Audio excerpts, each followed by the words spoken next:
I want you to take a second and focus on something you probably ignore literally every single day. You're breathing in thousands of tiny particles right now without even realizing it.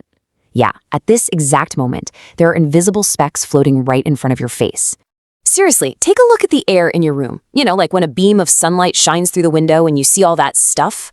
What are you actually seeing there? Well, some of those floating particles were once part of your own skin. Some came from plants hundreds of miles away. Some might have even traveled through outer space. And some, well, they've just been quietly sitting in the corners of your house for years. We just call it dust, right? Seems totally harmless. We wipe it off the shelves, we vacuum it up, and then we completely forget about it. But that brings us to a kind of terrifying yet absolutely fascinating question. What exactly is entering your lungs right now? Because here's the hidden truth. Dust isn't just dirt. It's this massive, complex collection of tiny stories from literally everything that has ever happened around you. And once you find out what's really hiding inside it, I promise you, you're never going to look at that gray layer on your bookshelf the same way again. Section 1. The tiniest junk drawer. All right, so we really need to reframe how we think about this stuff, and we've got to tackle the biggest misconception right out of the gate. Most folks think dust is just, dead skin. But that's a myth. Or, well, actually, scratch that. It's only partially true. Skin is definitely part of the equation, but the reality is that dust is a giant collection of tiny fragments from absolutely everything around you. Now, that being said, we do have to acknowledge the skin factor for a second, because the numbers are pretty staggering. The average person loses millions of skin cells every single day. Millions. Just imagine that. Tiny, microscopic pieces of yourself are quietly falling off your body every single second you're alive. It sounds a little gross, for sure, but it's just completely normal biology. But here's the thing. Those millions of cells, they're just a tiny fraction of the bigger picture.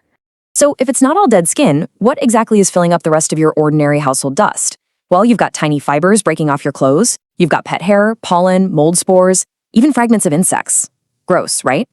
There are bits of paper, smoke particles, and get this, incredibly, there are even tiny pieces of car tires that drift through the outside air and eventually settle right inside your home. So dust is less like one single substance and way more like the world's tiniest, most chaotic junk drawer. And your house is constantly, and I mean constantly, generating this junk drawer every single day. Even if nobody's home and all the windows are closed, the dust just never stops arriving. Think about these super mundane things we do.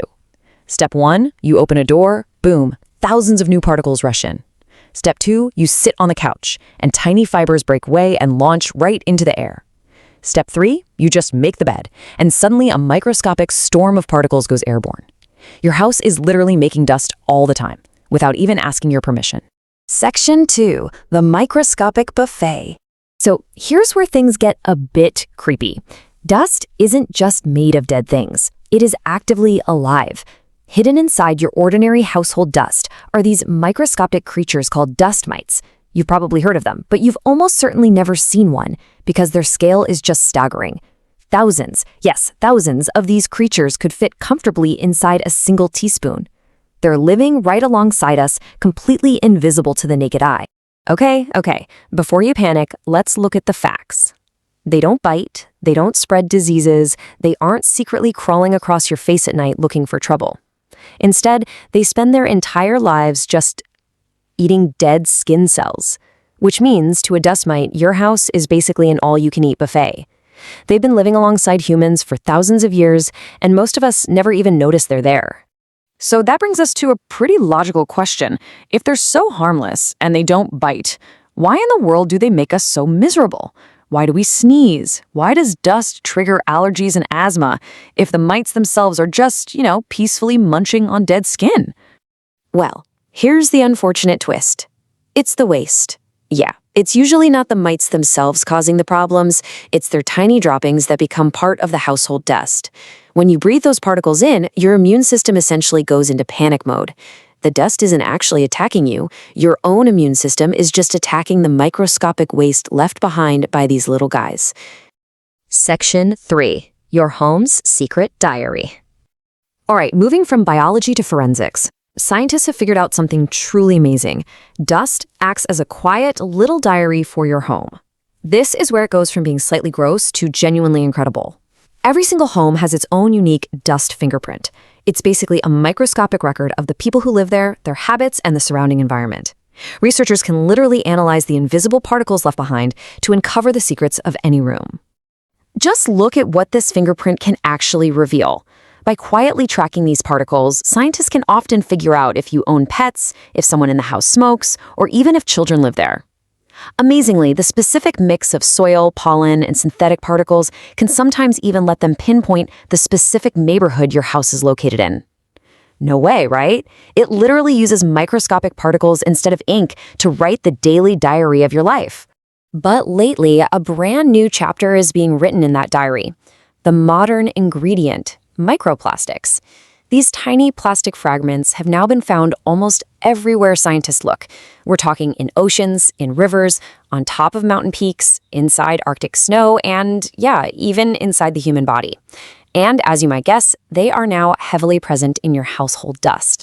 So where exactly is all this microscopic plastic confetti coming from? Well, it comes from just everyday domestic activities.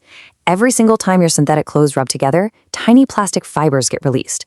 When your carpets wear down just from walking on them, more plastic particles appear. When plastic objects slowly break apart over time, they add even more to the mix. Scientists are still actively trying to understand the long-term health effects of constantly breathing in this stuff, but one thing is absolutely clear. It is everywhere. Section 4. Visitors from outer space. Okay, now let's expand the scope of this explainer dramatically. Let's shift our gaze from the living room rug all the way up to the cosmos, because this is a fact that might just blow your mind. Not all dust comes from Earth. That exact same shelf that's collecting your unique fingerprints and the microplastics from your carpet, it's also quietly gathering material that has traveled millions of miles through the vacuum of space. Every single day, our planet is literally showered by cosmic debris.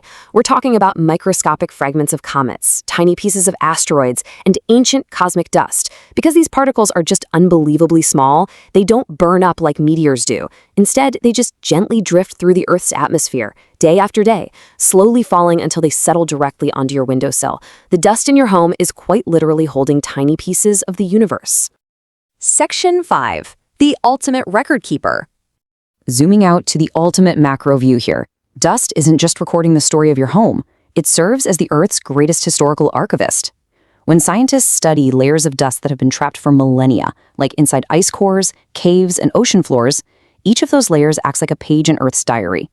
By reading these microscopic records, researchers can actually learn about civilizations that disappeared thousands of years ago.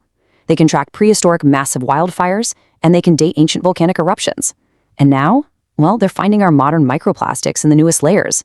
It's crazy to think that something so incredibly tiny preserves the most enormous stories of our planet's history. You know, we spend our entire lives trying to get rid of dust. We wipe it, we sweep it, we throw it away. But maybe what makes dust secretly terrifying isn't that it's dangerous, but rather the emotional, poetic truth it reveals. Nothing around us ever truly disappears. Dust proves that things simply become smaller. They mix together, they catch the wind, and they just become part of something much, much bigger. It's a hidden archive, a microscopic museum of life, of history, and of the cosmos itself. So I want to leave you with this lingering thought to ponder the next time a beam of sunlight reveals those thousands of tiny particles floating around your room. When nothing truly disappears and everything just becomes a floating memory, whose story are you breathing in right now?